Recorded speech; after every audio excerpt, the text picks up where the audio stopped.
Hallo, herzlich willkommen zu einem weiteren Livestream.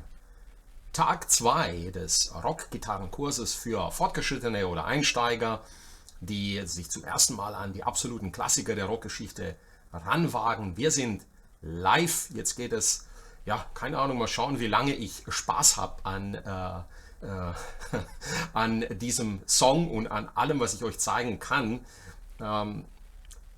Es ist unglaublich, was ich alles recherchiert habe und festgestellt habe. Und es könnte Stunden gehen. Ich freue mich erstmal, euch Hallo zu sagen, alle, die live dabei sind. Jetzt schauen wir mal ins Dashboard rein, wer hier ist. Und Joe war der erste, Wolfgang, hurra, Led Zeppelin. Hallo zusammen, ganz liebe Grüße an euch alle bei dieser Affenhitze hier ja, keine Ahnung, im tropischen Deutschland. Heute haben wir den 25.07. Und ich freue mich an alle, die jetzt live dabei sind, aber ich habe auch volles Verständnis, wenn ihr bei der Wärme euch erstmal abkühlt. Und es geht jetzt natürlich noch richtig auf die Finger. Und wir haben hier wahnsinnig viel zu lernen von Jimmy Page. Und was kann man denn alles über diesen Gitarristen sagen, über diese Band, was noch nicht schon erzählt wurde und nicht bekannt ist? Ja, ich weiß auch nicht, das ist wahnsinnig viel. Ne? Also Aufwärmübungen, was sind Trills? Das habe ich schon mal erklärt. Genau. Also, wir bleiben bei der Sache. Ich werde den Chat ja, im Hintergrund laufen haben, aber ich hoffe, es wird sehr entertainend, weil ich bin richtig gut drauf und es kann man nur gut drauf sein. Man kann auch gar nicht aufgewärmt und locker genug sein. Ich habe überhaupt gar nicht ich glaube, lass mir das so erklären. Wenn du das jetzt live, ich spiele es ja live nachher mit dir und gehe das mit dir durch. Und wenn man das live spielt, dann muss man erst in diesen Zustand kommen für den Song. Ja? Es klingt so einfach, aber in dieses Feeling reinzukommen, das ist gar nicht so einfach. Ne? Und viele denken, Whole Lotta Love, das ist doch ganz einfach, das ist doch nur dieser Riff in A und E und ein bisschen ein D-Akkord, aber es ist so viel im Detail und in der Art und Weise, wie es gespielt wird. Diese Nuancen werden wir uns alle angucken. So, hallo, hallo ihr Lieben. Also, Bild und Ton ist wahrscheinlich okay, wenn ihr nichts sagt, denke ich mal. Müsste alles passen. Ne? Super. Also, ihr wisst, ich rede immer erstmal ein bisschen über den Sound. Hierzu verwende ich heute meine PRS mit den Humbuckern. Humbucker sind hier angesagt. Jimmy Page hat den Song mit Les Paul gespielt. Auf allen Videos sieht man ihn, wie er ihn spielt. Es gibt sehr viele Arten, wie man diesen Riff spielen kann. Und wie klingt denn das? Ich habe hier einen Marshall am Start, logisch, klassisch, ganz wenig Hall drauf und ein bisschen den Marshall, das ist ein alter, den habe ich ein bisschen angepusht. Wir haben hier natürlich auch Raumakustik. Ne? Ich nehme das jetzt mit dem Studiomikrofon auf. Wenn es direkt in digital jetzt noch wäre, dann würde es wahrscheinlich noch viel voller und fetter klingen, aber ich denke, es dürfte für euch genügen. Demnächst kommt auch noch ein besseres Mikrofon. Ich habe mir nicht nur die Kamera abgegradet, sondern es kommt auch ein Neumann-Mikrofon als nächstes und das sollte dann, denke ich, noch mehr authentischer klingen. Ne? Das erhoffe ich mir zumindest. Ne?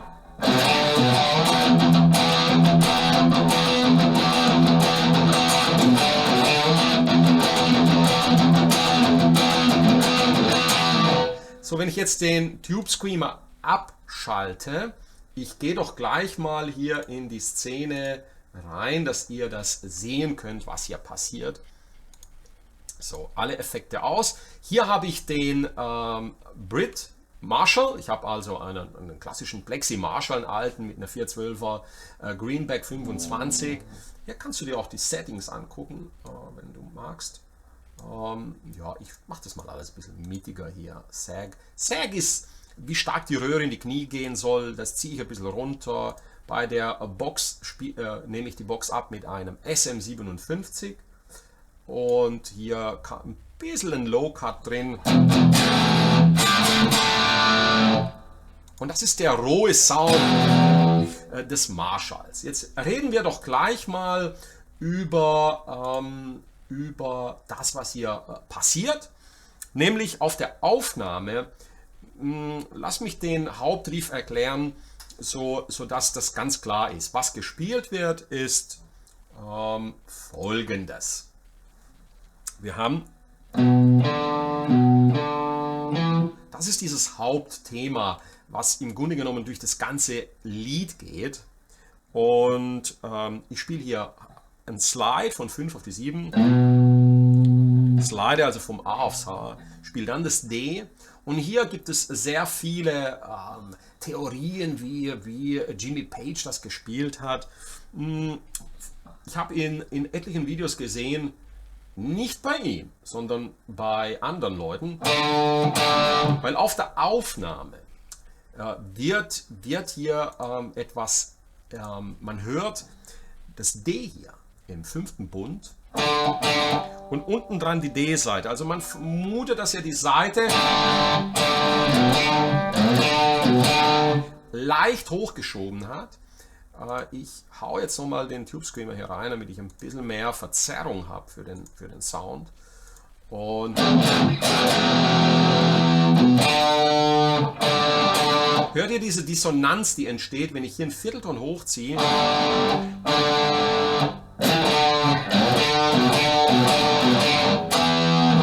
Und in vielen Tutorials habe ich gesehen, dass die Leute das so spielen.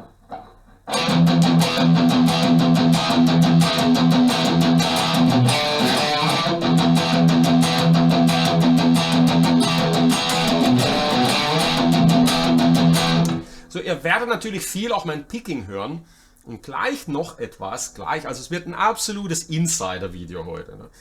Normalerweise spiele ich ja mit den dicken Plektren, aber Jimmy spielt dünne Plektren. Also habe ich mein Akustikgitarren V-Pick Plektrum hier genommen an den Start. Ihr werdet also mehr Picking-Geräusche hören durch das hier Overhead-Mikrofon. Aber der Sound wird dadurch ein bisschen dünner. Und es ist eigentlich noch näher am Original. Also es ist jetzt ein feines Detail.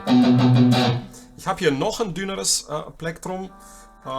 Hier so ein typisches Plastik. Hier mit ne, kleiner Kult-Gag hier mit der britischen Flagge drauf.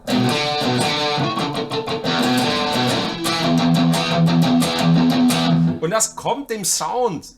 Ihr wisst ja, das Plektrum ist der erste Soundgenerator. Das kommt dem Sound noch einen Tick näher. Ne? Und wisst ihr, normalerweise, um den Song zu spielen, musst du irgendwie eine Stunde vorher in Led Zeppelin hören, dich in Stimmung bringen, weil er hat so eine unglaublich brutale, geile Atmosphäre und Jimmy Page spielt so locker. Ich weiß gar nicht, wie der so locker so einen fetten Sound hinbekommt. Also, locker bedeutet, ich habe ihn nie, und ich habe mir zig Videos angeguckt, ich habe ihn nie so spielen sehen. Okay, ich nehme jetzt mein Plektrum. Also dieses E-Power Chord und dann die dicke E-Seite abgedämpft. Also so habe ich ihn nie, er spielt es immer.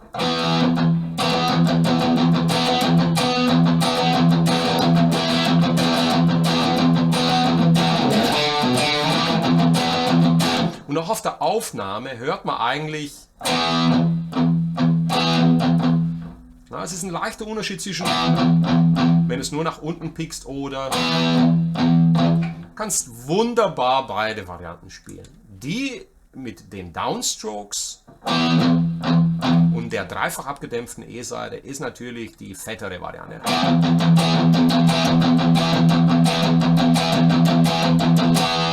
Also das üben und dann den Slide und dann diesen leichten Bend entweder nach oben oder nach unten.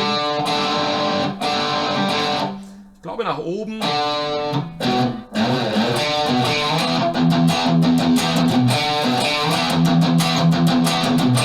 So klingt es einfach am fettesten, wenn du das durchpickst. Aber Jimmy spielt es extrem locker.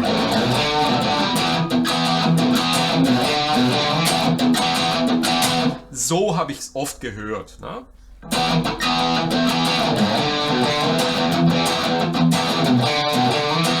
Also ihr seht, das ist so eine feine Gefühlssache, weil wir einen durchgehenden Rhythmus haben.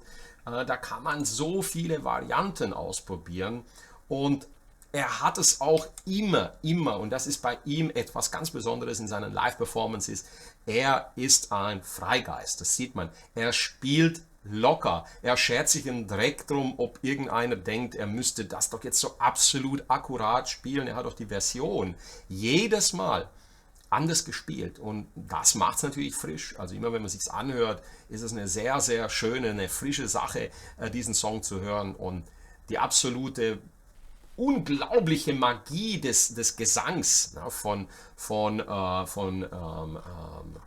Robert Plant ist so unglaublich. Also der Gesang ist eigentlich das Geilste und natürlich die Licks, die dann im Gitarrensolo kommen. So, lass mich nochmal über den Sound reden. So, wo haben wir es? Da ist es. Also was verwende ich? Ich verwende den Plexi Marshall, wie du hören kannst. Ohne den Tube Screamer klingt das so. Klassischer Marshall Sound. Und den Tube Screamer habe ich hier nur ein bisschen Gain, 1,1, aber den Level hochgezogen und den Ton des Tube Screamers ein bisschen über die Mitte.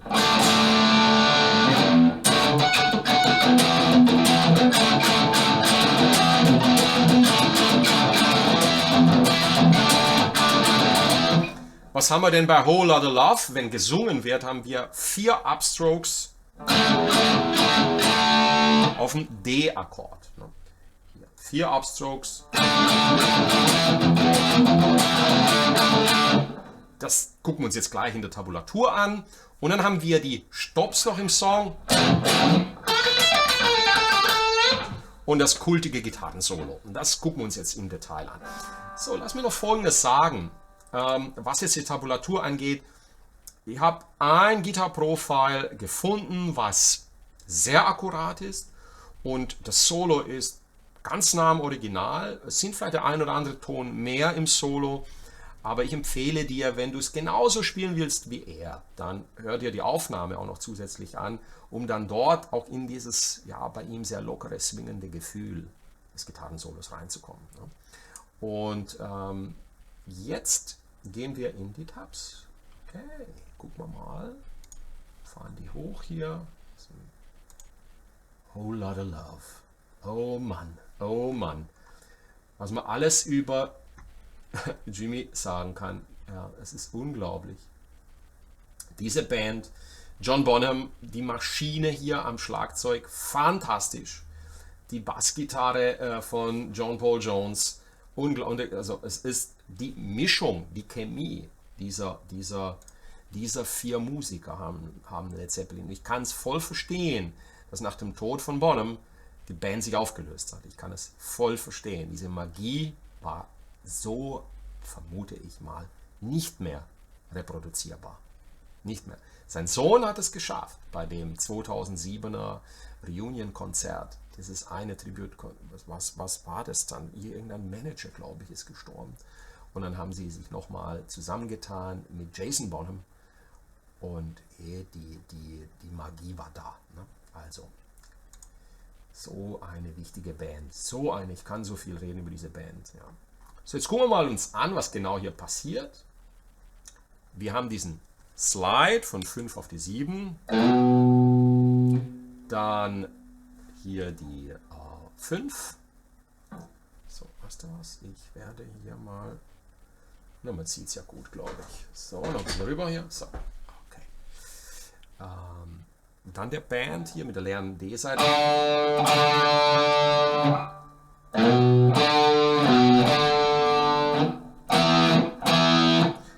Wie du siehst, hier ist zum Beispiel 7999, aber das sind so viel. Man muss es nicht so spielen. Einfach nur ein Power-Chord mit 2 Fingern, kleine Finger, was auch immer du magst. Ne? Und dann, ich spiele es jetzt mit Downstrokes.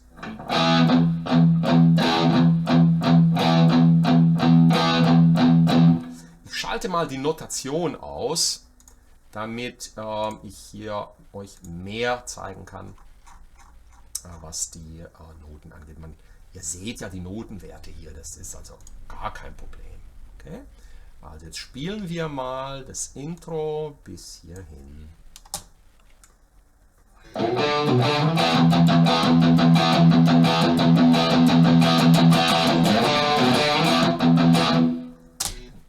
Und ihr seht schon, wir haben immer Viertel, also hier Sechzehntel, und zwar 4 Schläge. Das wird 6, 1, 2, 3, 4, 5, 6 Mal gespielt. Beim 6. Mal jedoch haben wir statt den 3 leeren Saiten gedämpft, haben wir hier nur 2. Und ganz langsam jetzt mal dieses Intro.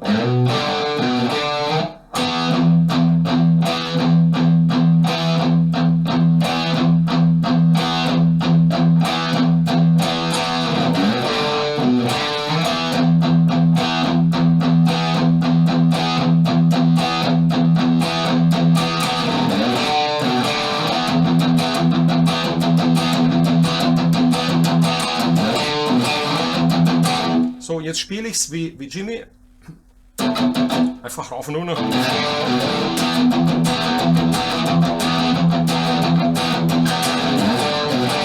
Und das ist schon die halbe Miete jetzt im Song. Ne? Da bist du jetzt schon, im Grunde genommen kannst du den Song fast schon spielen durch diesen Hauptriff, der Main Riff. Das ist im Grunde genommen das Wichtigste hier. Ne? Dann geht es weiter ab der Strophe 1, und zwar jeder Takt hat, man hört es ganz klar,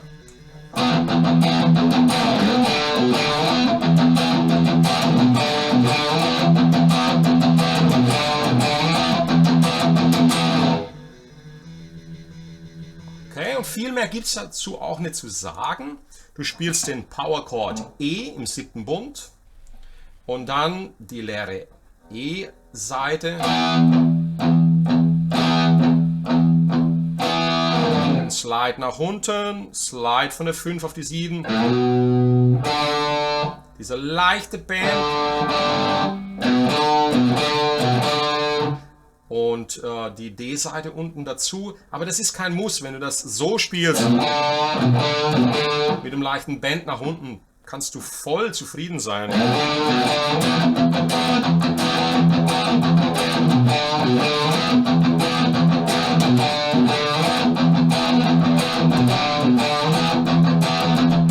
Na, immer nach Gehör das Ding entwickeln. Und wie du siehst, es geht durch die White Foolin'. Und dann der unglaubliche Gesang von Robert Plant. Und dann kommen wir zum Chorus. Was haben wir denn hier? Wir haben den Riff plus hier Double Track bedeutet, es sind noch ein paar Gitarren im Hintergrund. Was man immer wieder hört, ist dieses ich glaube, es ist ein E-Akkord, der so eingeblendet wird. Und also ich denke mal, er hat es mit dem Volume-Pedal gespielt. Und dann, man hört, wie das dann, ich probiere es mal, das hört man immer im Hintergrund. Aber das ignorieren wir jetzt einfach mal und spielen die ersten beiden Takte des Choruses. So, ich mache mal hier noch ein bisschen lauter, dass man das hört.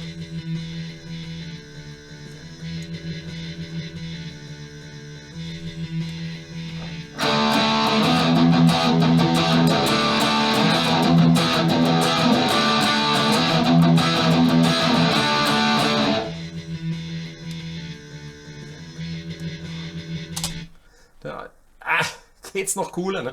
Also, der Akkord. Denkt dran, es ist immer, wenn ihr das hier seht, dass da jetzt nur 2 mal die E-Seite ist, Im nächsten Takt ist es dann dreimal. Das sind so tabulaturmäßige Feinheiten. Es ist trotzdem noch die beste Guitar Pro Version, die ich glaube, ich habe mir 20 angeguckt. Ne? Die ist noch ganz, ganz nah für meine Ohren am Original. Und das ist, was gespielt wird.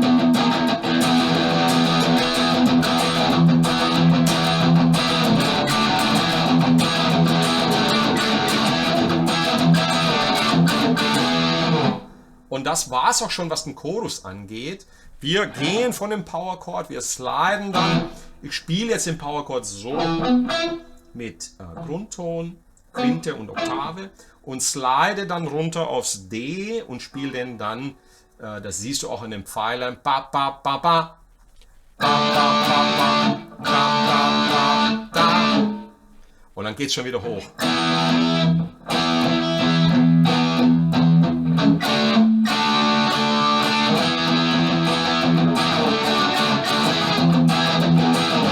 Manchmal live, also live spielt er das völlig anders. Live macht er als Wanna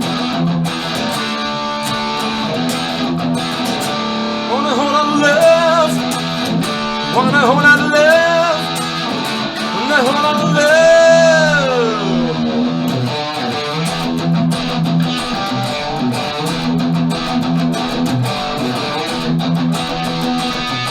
Und er ist völlig frei. Manchmal geht er einfach so. Spielt unglaublich geiles Zeug, geht dann live in einer der geilsten Versionen am Ende der, also kurz bevor es die Band aufgelöst hat, in den 80er gibt es ein Video, wo sie wahnsinnig viel, wo er den Riff zum Beispiel umdreht und so. Also ich empfehle euch wirklich diese ganzen Live-Versionen anzugucken. Es ist so unglaublich schön, wenn er dann statt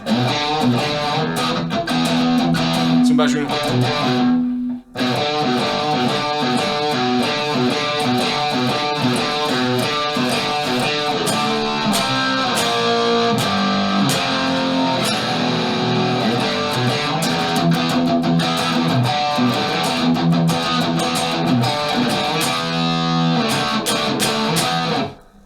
also mit so einem genialen Riff, Blues inspiriert natürlich, wie man das ja sehr, sehr oft raushört bei Led Zeppelin. Da kann man nur Spaß haben. Okay? Das wünsche ich dir. Das ist, was im Refrain, also im Chorus passiert. Ich lasse das nochmal hier laufen über 4 Takte.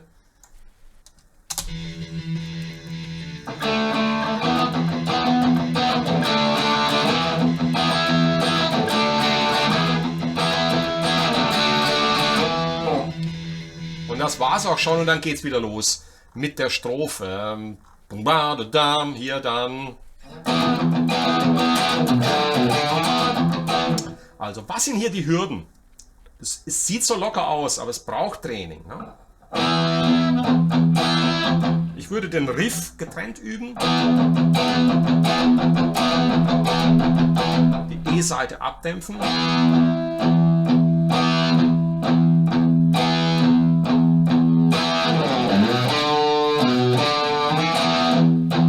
Oder es nach unten spielen, wie viel X zum Beispiel, das ist sehr geil gespielt. Macht mir auch tierisch Spaß, das einfach so durchzuspielen. Aber wie gesagt, Jimmy Page ist ein sehr lockerer, entspannter Spieler. Super. So, das sollte es, was die Begleitung angeht, gewesen sein. Viel mehr kann ich euch hier nicht zeigen. Wie gesagt, was man als hört, ist so etwas im Hintergrund, eingeblendeter E-Akkord und dann mit dem Tremolo nach unten geschoben. Das ist immer es klingt wie so eine Bremse. Und jetzt gehen wir auf die Solo-Gitarre. Gucken wir uns an, was hier passiert. Hier seht ihr so ein paar Slides im Hintergrund. Alles wunderbar. So, Guitar Solo, Ladies and Gentlemen. Eines der coolsten Gitarrensolos, weil es so zu einem Höhepunkt im Lied passt. Ne? Wir haben dieses unglaubliche improvisierte Singen und Schreien von Plant, dann das Schlagzeug mit den mit diesen Wahnsinns-Fills und dann der fette Stopp, wo die Gitarre hier unten einen E-Power-Chord spielt. Bam, bam, und dann hier das Solo. Diese Licks hier, die sind Jimmy Page Lesson, wie es besser nicht geht. Ne? Also, hören wir uns mal den ersten an.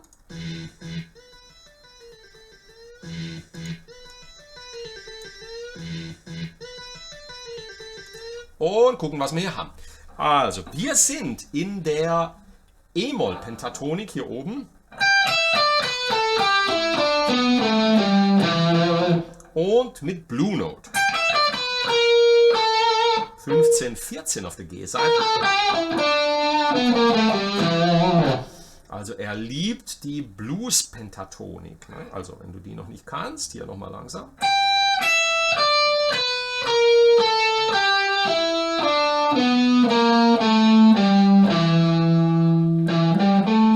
Hier ist die Blue Note.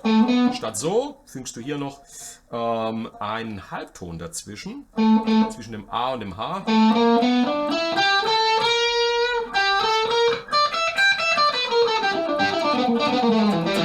Und das ist etwas, was er sehr, sehr gerne spielt. Also, wir haben den Klassiker.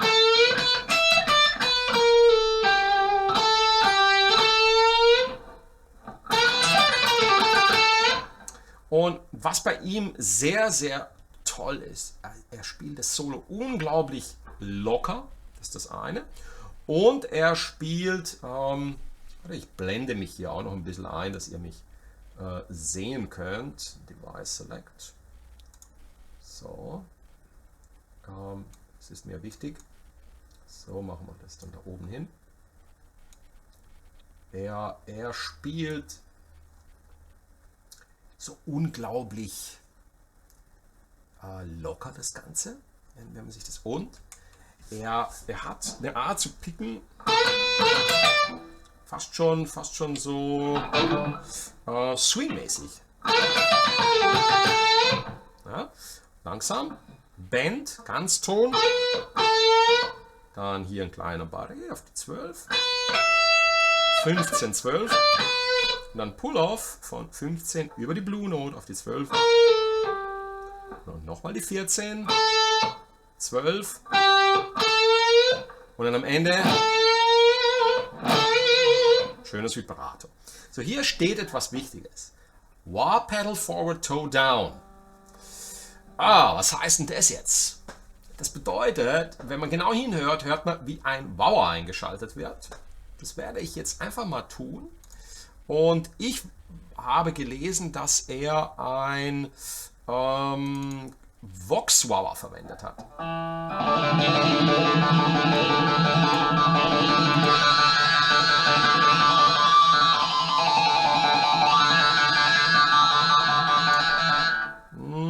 Oder nehmen wir mal das hier, mal gucken, wie das klingt.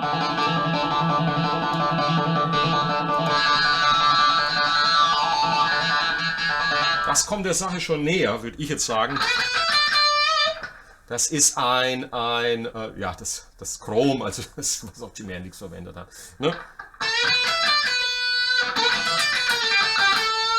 So in etwa hört sich das auf der Aufnahme auch an, wirklich dünn.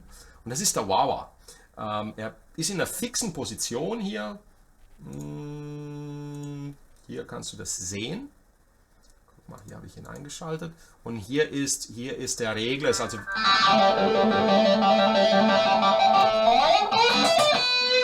ein bisschen heller. Hier.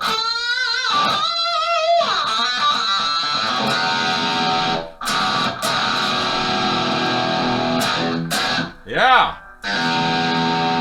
Und die hohe Frequenz würde ich hier noch ein bisschen. Es macht mir Spaß, sowas.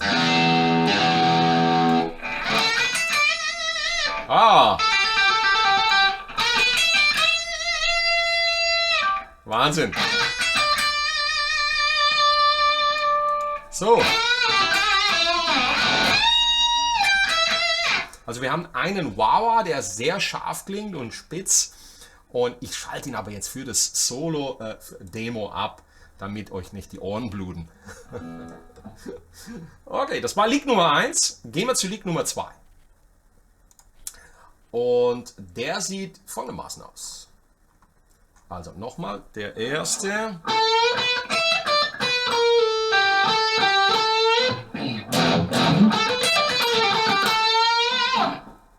Dann der zweite. Und beim zweiten. So, beim zweiten haben wir hier die Tonleiter unten mit den Leerseiten. Also wieder E-Moll. Hier unten Position 1 mit Leerseiten. Okay? Und hier ist es ein Klassiker natürlich. Jetzt slidet rein. Lassen wir uns mal das anhören. Also nicht erschrecken, wenn jetzt hier plötzlich von den Sechzehntel auf 32 gegangen wird. Das sind einfach nur ganz, ganz schnelle Trills. Jetzt wisst ihr, warum ihr Trills üben sollt. Das ist mal wieder ein klassisches Beispiel, wie wichtig die Trills sind. Ne? Und schauen wir uns den ersten Teil an.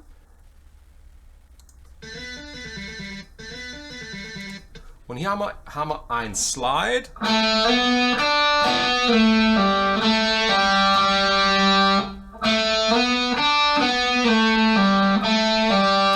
Und am Ende wird nochmal die leere G-Seite gespielt. Ne? Slide von 2 auf 4. Dann die 3. Ich würde zurücksliden und man kann es auch. Aber normalerweise wird es so gespielt.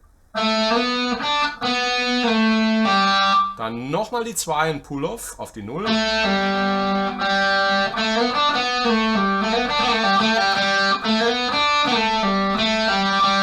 Und dann hier hast du dann diese Trills 2-0, 2-0, 2-0, 2-0. Ich würde dir empfehlen, vom Fokus her, 2 Pärchen zu spielen. Also Pärchen 1 und dann 2. Was noch fehlt, ist die dicke E-Seite, die hört man im Hintergrund.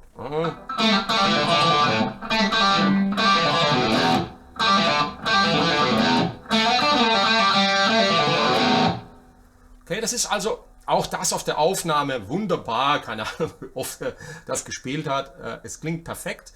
Und live improvisiert er den Ding, das Teil hier. Ne?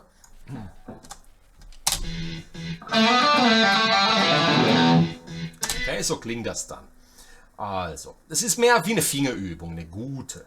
Okay, dann hier wiederholt er jetzt im Grunde genommen den ersten, wenn du genauer guckst. Ja, warum hat er mir jetzt wieder die Noten eingeblendet? Ich wollte die doch draußen haben. Okay, weil ich will, dass du das siehst hier. Ja, genau so. Und hier siehst du jetzt beim dritten Takt fast genau wie der erste, nur einen Tick kürzer. Wie klingt denn der?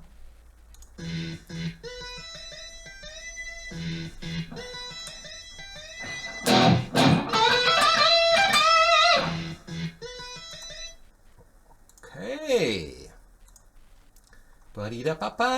Und der ist sackschnell. Ne? Und dann diese 4 Bendings, super schönes Vibrato zum Ende. Das ist nicht einfach. Zweimal Ganzton, kurz, dann halten, dann unten, entweder mit dem kleinen oder je nachdem, wie du das spielst, auch mit dem Ringfinger, das G spielen und dann wieder hochziehen. Und am Ende ein schönes. Sorry.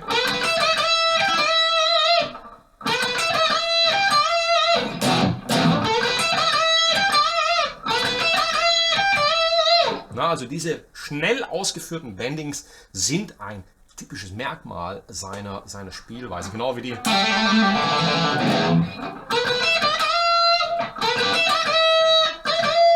Na, den Ton richtig treffen, das ist nicht einfach.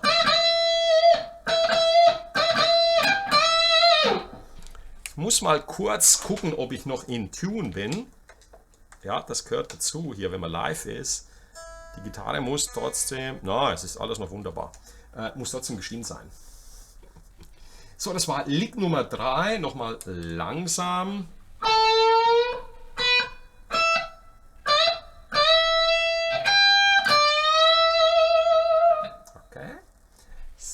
jetzt kommt ein monströs geiler Lick. Ne? Das kann man gar nicht anders sagen. Hören wir uns erstmal den an. So, hier passiert einiges. Lasst euch nicht zu sehr beeinflussen von der Tabulatur. Wir gehen nach Gehör hier vor.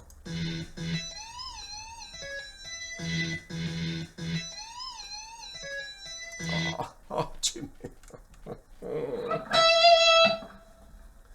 Was haben wir denn hier? Wir haben, also 2,5 sind es nicht, das sind 2 Ganztöne, die da hochgehen. Aber das ist natürlich hammerhart. Ne? Wir spielen hier die 17 auf der H-Seite,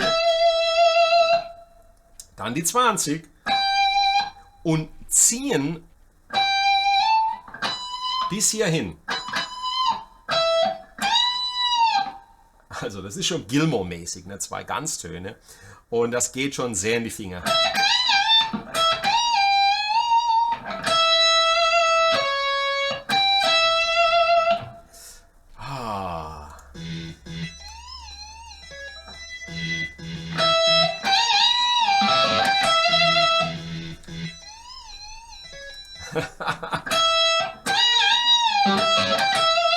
Im Original macht er nur einen Band, der macht. Also in der Aufnahme hörst du natürlich das. Das macht Jimmy nicht, wenn er live spielt, dass er noch den Akkord da reinspielt. Das macht die Bassgitarre. Und dann.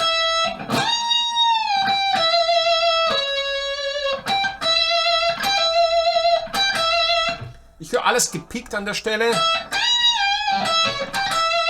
Und ein schönes Vibrato am Schluss. Ne? 17, 20 hochziehen.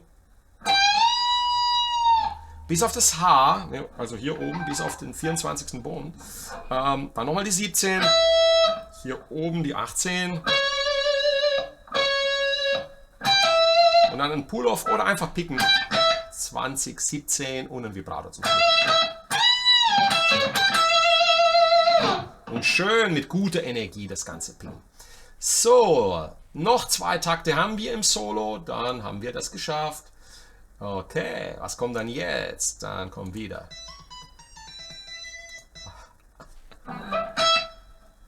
Ganz toll.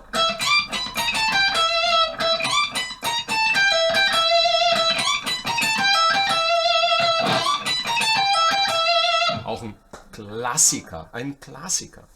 17, dann die 19 hoch, Ganzton, kurz, weil, das siehst du hier, ist das Pausenzeichen, kurz. Dann nochmal die 19, 18, also auch kurz. 18, 17, Pull-Off, 20 auf 17. Und dann am Ende nochmal die 20 und ein schönes Vibrato auf der 17.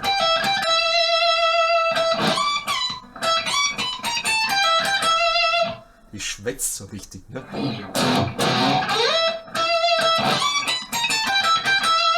Du kannst alles picken, ne? Oder einen Pull-Off da einbauen. So, letzter Lick. Hier ein bisschen schwieriger in der Tabulatur, wie er im Original gespielt wird. Aber hören wir mal rein. Und es ist einfach nur...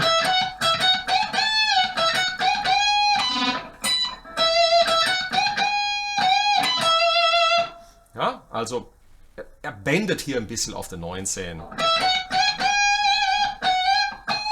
Ganz Ton hoch, ne? Full. Zweimal.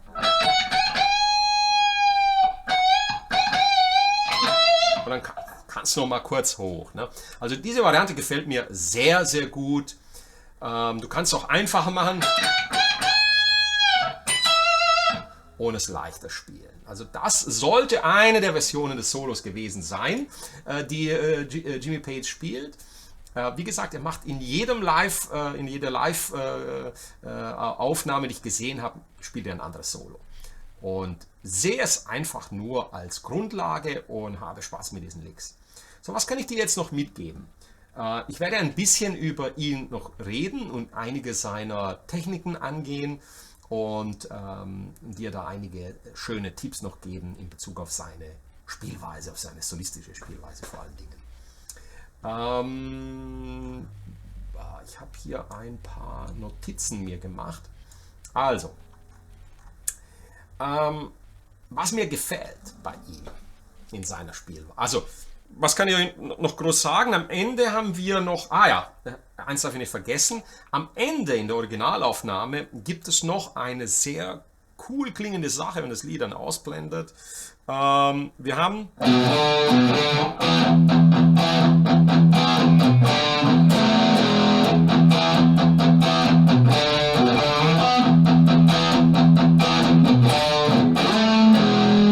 und zwar hier oben slidet er in das A hinein, das ist die Quarte. Unten spielt die dicke E-Seite mit und dann die Dur-Terz.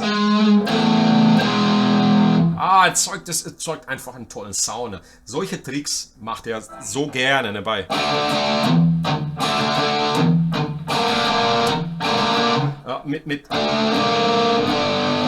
Bei Kashmir. Das muss ich auch unbedingt mal machen als Tutorial. Das ist so geil. Also hier der normale Strophenriff.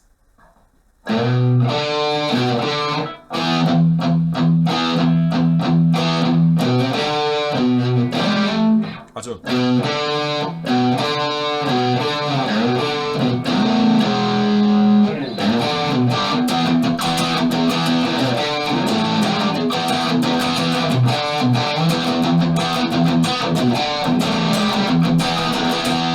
super cool klingen, kann man einbauen, erzeugt nochmal eine zusätzliche Atmosphäre.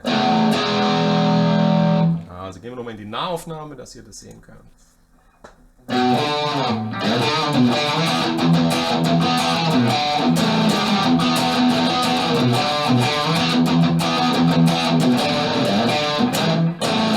Kannst mit dem Zeigefinger zum Beispiel noch hochrutschen.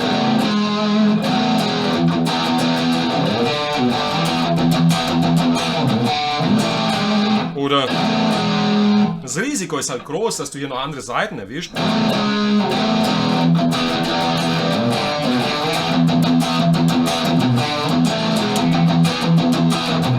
Ich pick's gerne nach unten, das macht mir tierisch Spaß. Aber wie gesagt, er spielt es ganz locker.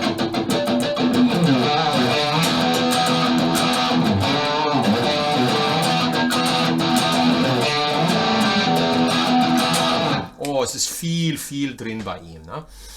Also, was gefällt mir? Mir gefällt, dass er überhaupt, wie die Amis sagen, he doesn't give a fuck. Weil in seiner Spielweise ist er ein Freigeist. Ne? Er hat auf der Les Paul mit dem Geigenbogen gespielt, er hat wahnsinnig viel mit Soundeffekten experimentiert und ihm geht es um den Gesamtsound und das ist auch einer der Gründe, warum die Band dann aufgehört hat, weil der Gesamtsound nicht mehr möglich war ohne John Bonham. Er hat sich viel von den frühen, er hat eine der größten Blues-Sammlungen der Welt an Schallplatten.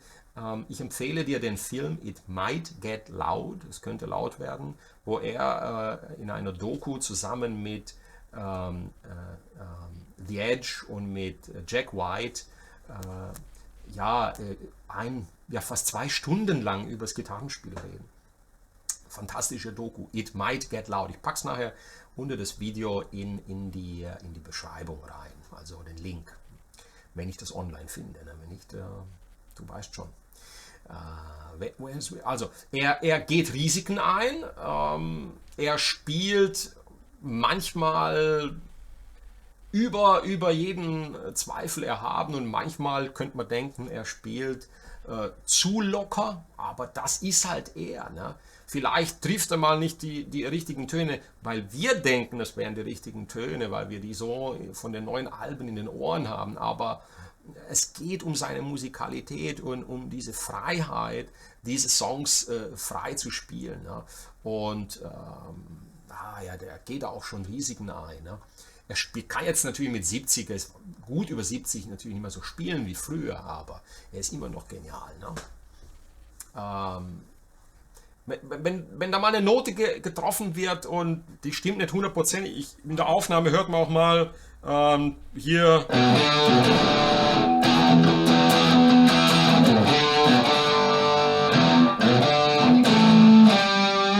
10 und die ist offensichtlich, hört ihr falsch. Aber das ist ihm egal. Und darum geht es. Es geht um dieses Sound, den Led Zeppelin ausgemacht hat. Ne? Und das haut dich von den Socken und aus seinen Unterhosen. Wenn du dir das anhörst, und das wird in 100 Jahren noch geil klingen. Also, und dann, man hat ihm als Vorwürfe gemacht, dass er viel aus dem Blues übernommen hat. Aber wer hat denn das nicht gemacht? Würde es Clapton geben, ohne die Referenz aus dem Blues? Und damals, in der Zeit, wo die Band hochkam, waren eben die Blues-Standards die Grundlage der Musik. Ne? Niemand hat wirklich sich Gedanken gemacht, groß, sondern man hat das einfach durchgezogen. Deswegen waren Led Zeppelin so unglaublich, haben den Zeitgeist so getroffen. Ne? Also, ich mag das perfekte Spielen, aber ich mag auch dieses legere, unglaublich entspannte Spiel, was Jimmy Page ausmacht. Ne? Und ja, was kann man noch sagen?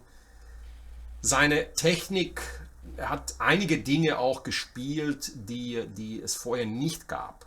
Und zwar, das zeige ich dir jetzt gleich, dafür nehme ich ich gucke jetzt mal in den Chat. Jetzt machen wir mal eine kurze Pause, gib mir noch 10 Minuten und jetzt gucken wir mal in den Chat rein. Ne? Und schauen mal, was ihr so geschrieben habt. Ja?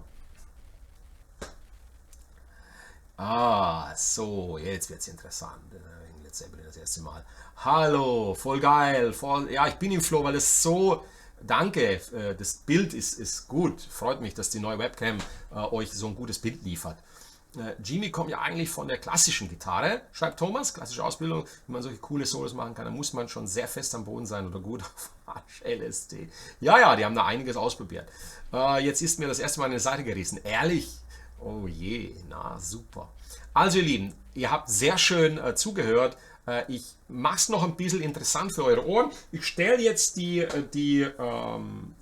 hat mir gute Dienste geleistet, meine Custom. Der Sound war, ja, der Sound ist so, bei der PRS ist so zwischen einer SG und einer Les Paul. Ne? Sie ist ein bisschen dünner, so fast schon wie eine SG und deswegen klingt sie auch ein bisschen heller wie eine Les Paul. Und wenn ich hier auf die Variax gehe, hier habe ich die Les Paul in der virtuellen. Und da hört man schon, das Ganze ist ein bisschen fetter noch, glaube ich. Ne? Also fett.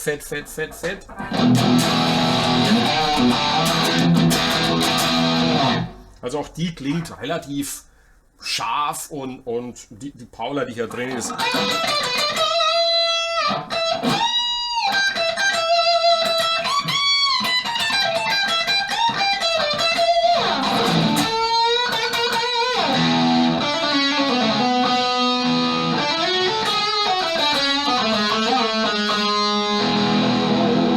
Wow. Also gleich vorneweg, was ich bei ihm oft höre, ist mixolydisch. Ja? Und das kannst du jetzt ausprobieren, so als Tipp von mir. Du spielst die dicke E-Seite.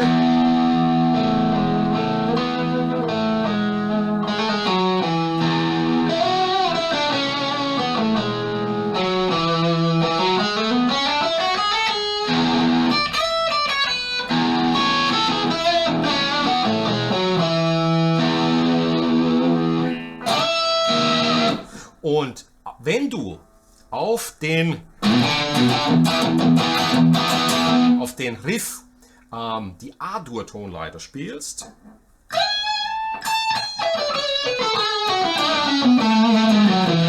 dann klingst du mixolydisch. Ne?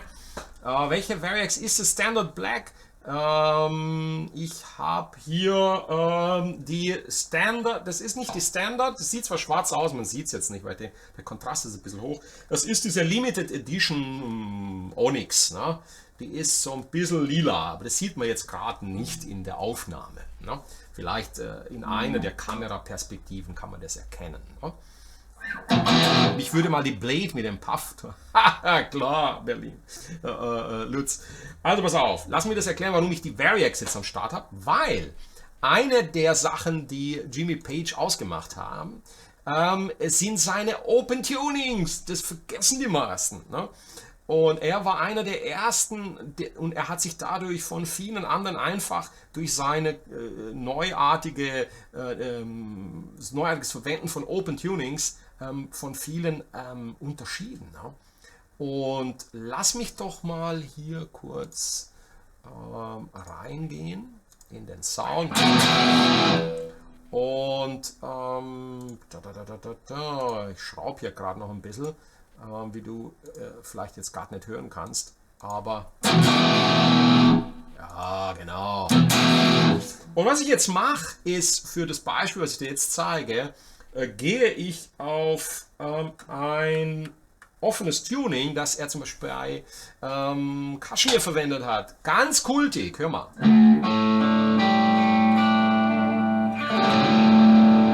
Das ist das Dad-Gad Tuning, also D, A, D, G, A, D. Das ist ein Sus-2-Akkord.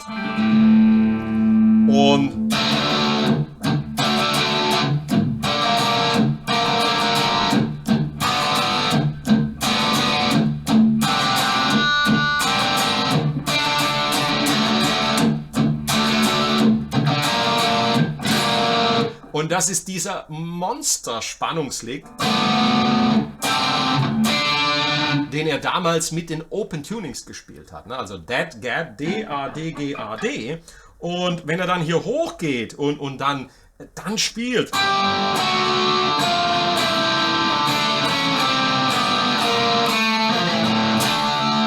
Und diesen zu dem Aufgang geht er dann hier in diesen Akkordabgang.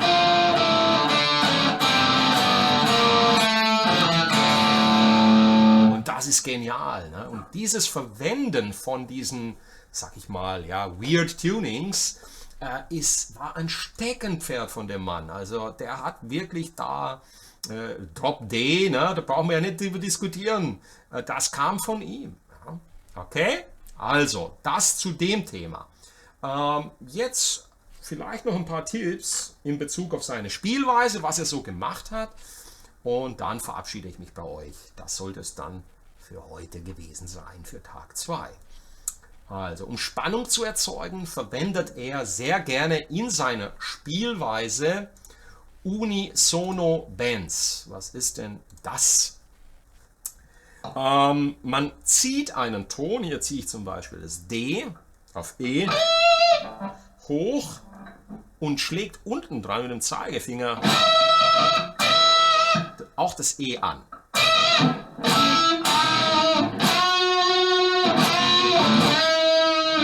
Ich mache jetzt den Sound ein bisschen, ja, ich gebe dem Ding einfach ein bisschen mehr Raum. So, ein bisschen mehr Hall. Na? Und dann schauen wir mal, wie das jetzt kommt. Na, also, pass mal auf.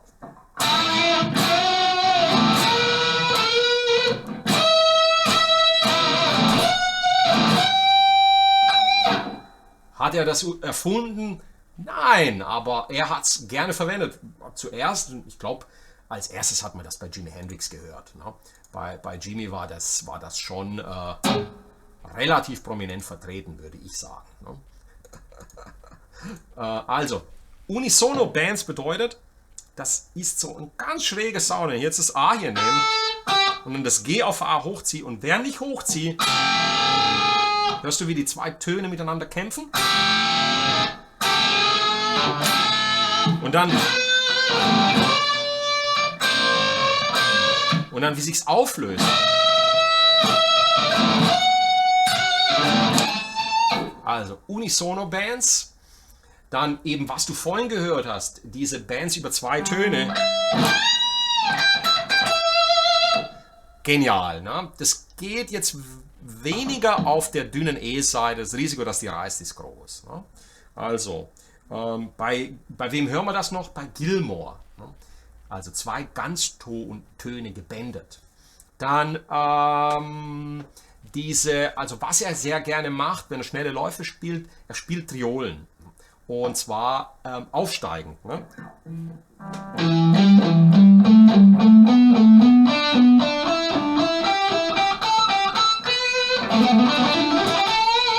Und das dann mit Hammer-Ons und Pull-Offs. Also wenn du das übst, dann spiel die Pentatonik hier zum Beispiel in E-Moll. Immer 1, 2, 3, zweiter Ton, wieder und immer in 3 Tönen aufsteigen. Da, ba, ba, ba, ba, ba, da, da, da.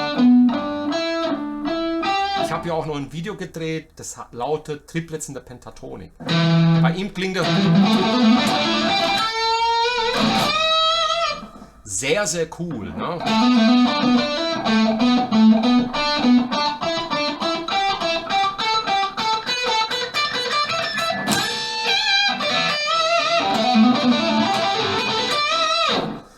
Und was er sehr gerne macht, ist, dass er zum Beispiel, bleiben in E und gehen in die, hier in die zweite Box der Pentatonik. Und da improvisiert er gerne und haut gerne dann zum Beispiel die Dur-Note rein.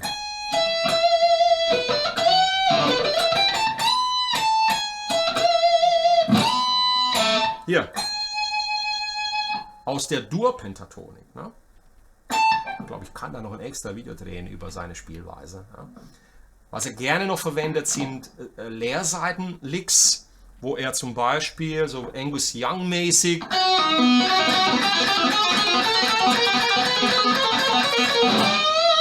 so hoch geht.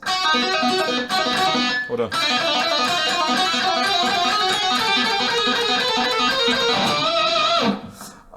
natürlich Pre-Bands, auch ein typisches Beispiel seiner Spielweise.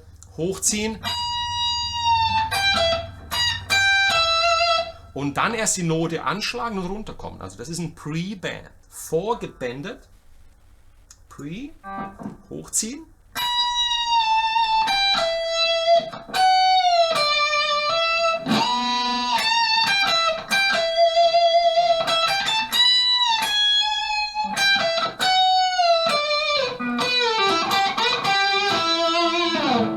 Und dann auch ein typisches Beispiel noch, wenn wir schon bei Bands sind, Staccato-Bands. Ne? Also hochziehen,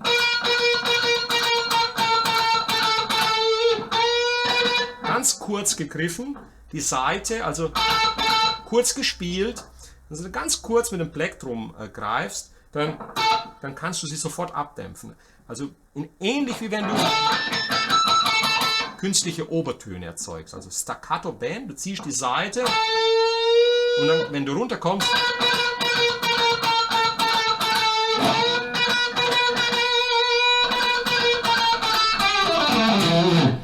oder was er auch noch gerne macht, ganz ähnlich, dann mit Plektrum und Mittelfinger.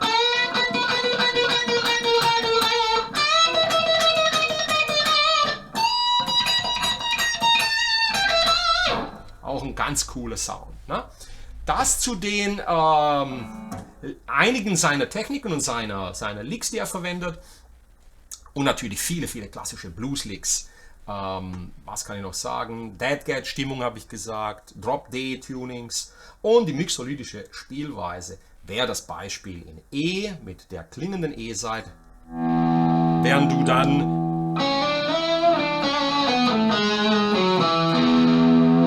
Einsatz von exotischen Instrumenten, wenn ich jetzt zum Beispiel mixolydisch spiele und dann die Sitar hier einschalte, dann klingt das Ganze natürlich noch spektakulärer.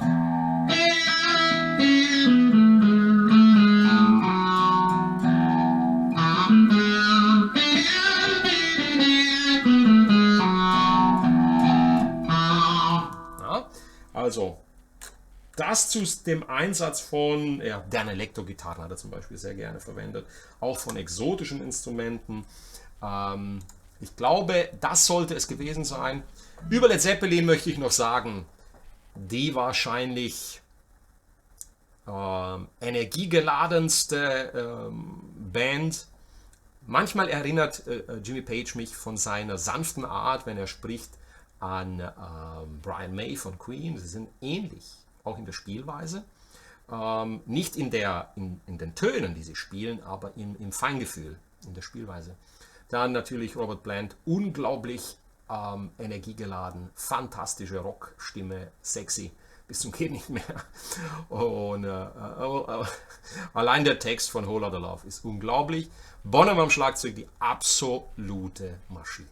Absolut. Also einer der unglaublichsten Rockschlagzeuger der Welt. Und Paul Jones, das Genie im Hintergrund mit den unglaublichen Harmonien, Keyboards und natürlich der Bassgitarre. So, das sollte es gewesen sein. Ich hoffe, du hattest viel Freude an meiner Ausführung. Du solltest dir Zeit nehmen mit solchen Songs. Sie sind legendär.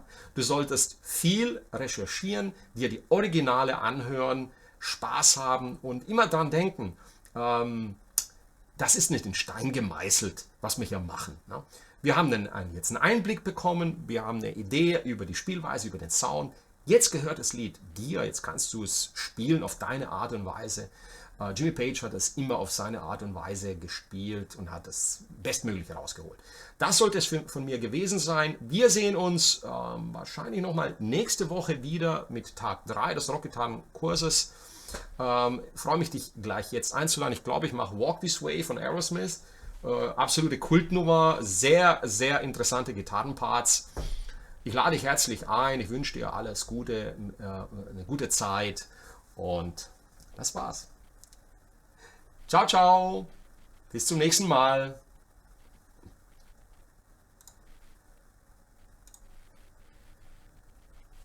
Ach ja, und was ich noch sagen möchte, wenn du meinen Kanal noch nicht abonniert hast, würde ich mich freuen, wenn du jetzt ein Abo hinterlässt und klicke bitte auf das Glockensymbol, denn dann wirst du benachrichtigt, wenn ich wieder online bin, beziehungsweise neue Videos hochgeladen habe. Und wenn du meine Arbeit unterstützen möchtest, dann lade ich dich herzlich ein auf Patreon.